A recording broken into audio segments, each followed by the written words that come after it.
You ever walk down these streets and feel nothing? Like you're surrounded by people, but somehow completely alone. It's not just you. Supposedly, since COVID, the streets of Vancouver have become much quieter, and so have its people. The sense of community, gone, just like that. Or did it ever really exist? According to the Connect and Engage survey conducted by the Vancouver Foundation, in 2012, 31% of respondents agreed it's difficult to make new friends, and 50% found it difficult in 2017, 3 years before COVID. Comparing those results with a 2023 survey conducted by Vancouver'S Awesome, we see that just over 30% of locals find making friends in Vancouver super difficult, and most Vancouverites voted between 1 and 4. It's clear that this has been an issue for Vancouver. But when did we stop trying to connect? When did mind your business turn into don't even acknowledge each other? Why do we choose to limit our network to the people we've known our whole lives? What's stopping us from forming new connections? The sense of community in Vancouver is weak, and we need to talk about it. Okay, before I bash Vancouver a little more, I just want to preface a few things. 1, I've lived here my whole life, so I think I have grounds to shit talk this place. And 2, it's not just Vancouver that's feeling this. Social isolation, which is the lack of social contacts and having few people to interact with regularly, is a global problem. In fact, 2023 studies show that over 25% of people worldwide feel disconnected. That's 1 in every 5 people worldwide. The World Health Organization actually deemed it a pressing global health threat, claiming that it severely impacts our health. I don't know about you, but I think that's easily preventable. We're living in the most connected time in history, and yet we all feel so alone. I'm telling you, it's that damn phone. Social media Let's take a look at this chart from Statistics Canada. It breaks down the stats of loneliness nationwide, except for the territories, don't ask me why. While it's great that 49.7% of people almost never feel lonely, what about the rest? That's 50.3% of the country that feels lonely, 13% feeling like they have nobody to turn to all the time. And then there's Vancouver, a city that should be vibrant, diverse, full of life. But behind all that, there's this underlying disconnect. People are cautious, guarded, distant. I walk down these streets and it feels like people are scared to even glance in a stranger's direction. And to be fair, I don't blame you. These days, with the diminishing sense of public safety of Vancouver, it feels impossible to approach strangers without the fear of altercation.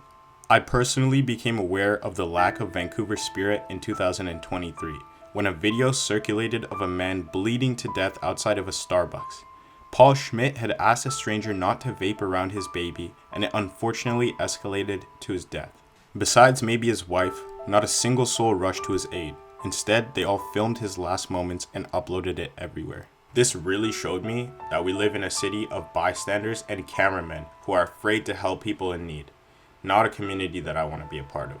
Things have to change in order for everyone to feel more connected.